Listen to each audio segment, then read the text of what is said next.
I remember the 1970 Eurovision Song Contest when Dana gave Ireland her first Eurovision win. That brought the show to Dublin the following year when RTE staged the contest in the Gaiety Theatre. The build-up to that was incredible, with the press and media coverage and also the European artists coming to Dublin to perform. My great memory is the opening of the show when a carriage came through St. Stephen's Green, and it was like being there. And for the first time, I really felt that Ireland was at the heart of Europe.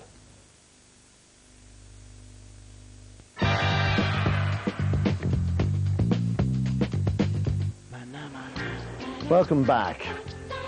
You know, in years to come, we may look back on the last 10 years as the golden era of Irish Eurovision. And you know, it all began in a small Swedish town called Malmö.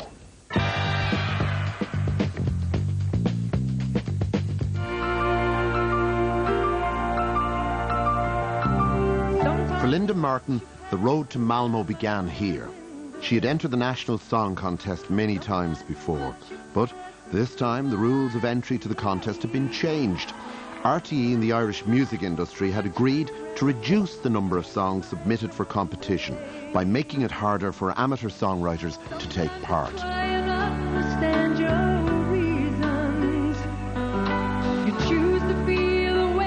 The head of the entertainment department, David Blakenocks, who I should say is the producer of this documentary and has a lot to answer for, changed the rules and decided that we would take a much more professional approach to the selection of the song that would represent Ireland in the song contest.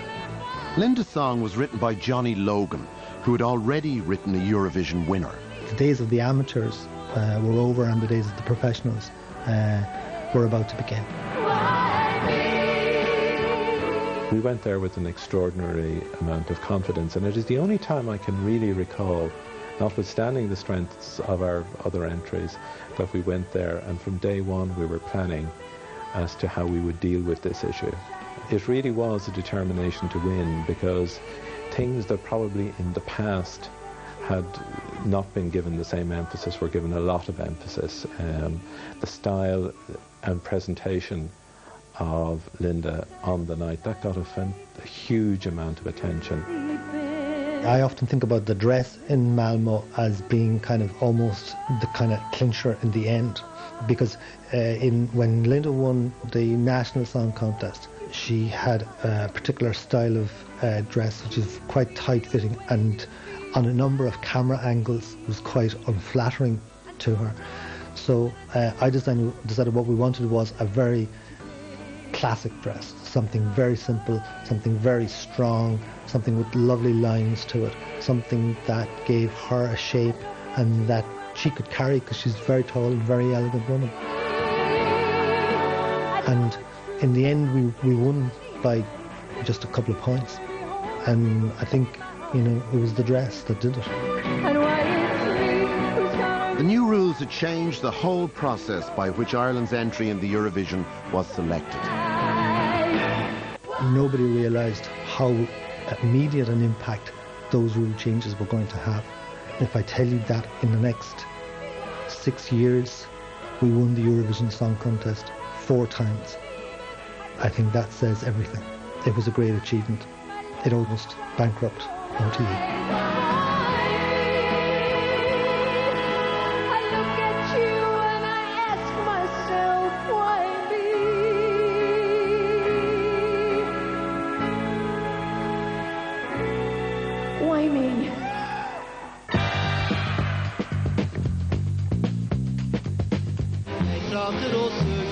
Ireland has won more Eurovisions than any other country, and for many years Norway was at the other end of the spectrum.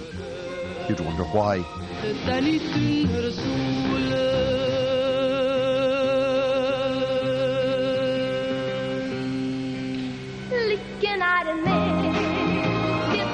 No matter what they tried, it just didn't seem to work.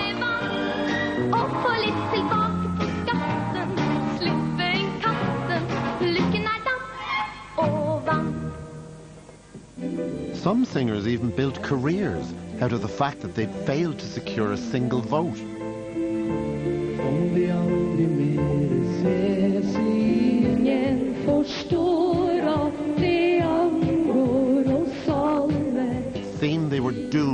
endless failure. Year after year, the scoreboard only registered nil points. Then things began to change. I think that was the first year Norway had ever won. And that was around the time, of course, when there was a restriction on the English that you could use if you were obviously from Norway, that you had to sing your song in Norwegian. And they got away with singing Let It Rock, because Let It Rock was regarded as an international, phrase. So I've been singing Let It Rock and it's okay. So let it swing and let it rock and roll, okay? In fact, it only sounds like English. It was still technically Norwegian.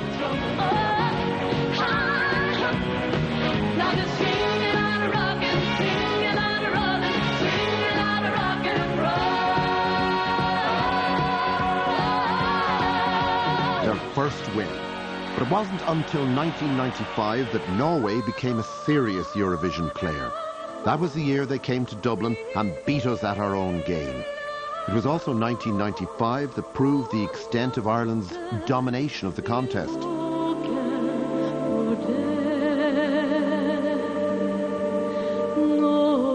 Let's face it, Norway's winning song had more than a hint of Celtic influence. And they had even recruited an Irish woman, Gerry, to form the centrepiece of their act. If we could colonise Norway, then we had truly made the contest our own.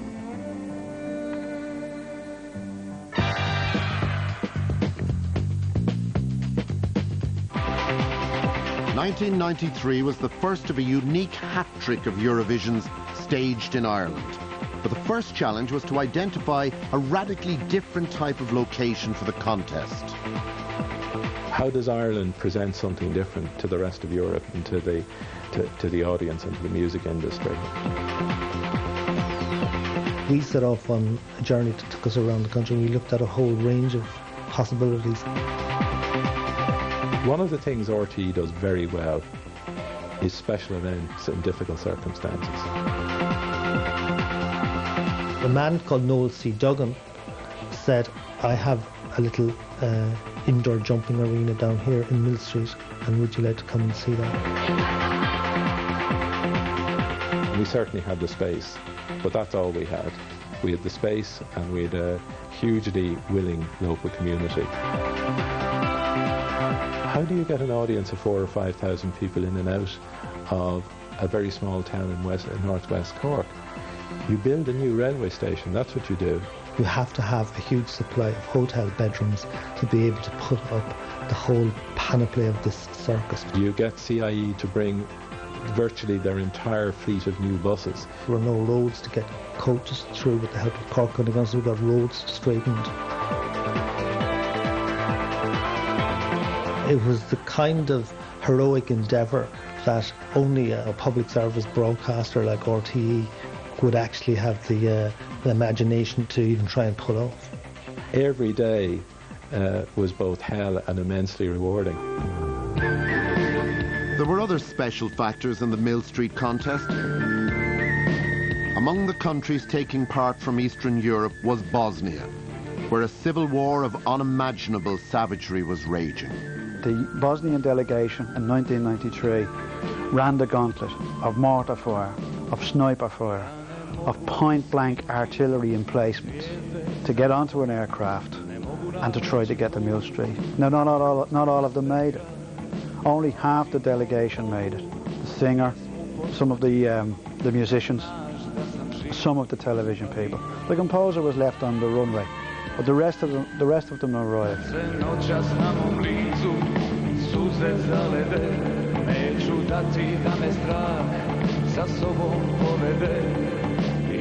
That was the year where Bosnia may have only got 10 votes. I forget how many votes they got, but it didn't matter.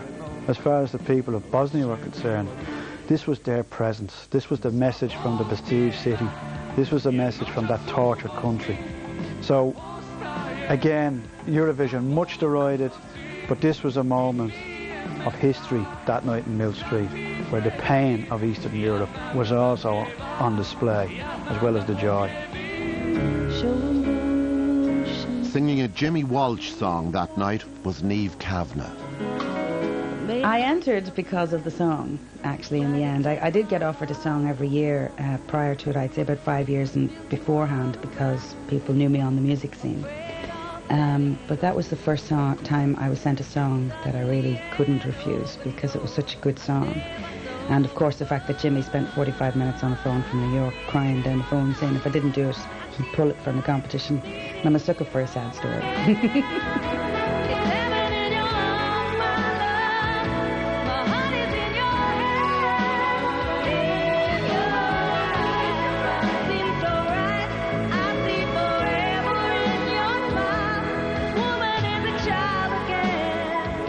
There is an element, I think, on the night that you are ready for it. And then suddenly it was my turn. I'm standing at the side while Sweden are doing their thing, and people are sending autograph books down to me at the side from the audience. So I'm signing autographs, and I'm quite relaxed about the whole thing. United Kingdom, 8 points. As the voting progressed, it became a straight contest between Ireland and the UK. The Netherlands, 10 points. The Netherlands, 10 points. And finally, Ireland. 175 points. I was completely hyper afterwards, and that's how my nerves come in. When it got down to about 3 or 4 votes from the end and it was very close, I felt like I was in labour, actually, is probably the best way to put it. And having gone through it since, I have to tell you it wasn't even close. Because it was horrific, and I tell you I wouldn't do it again for that reason, because the pressure and the nerves and of course the tension was huge. The result of the contest was not decided until the final vote. Luxembourg, 10 points. Luxembourg, 10 points. And finally, Ireland. We've won the Eurovision Song Competition twice in a row. We've made history here in Mill Street in County Cork in the Green Glens.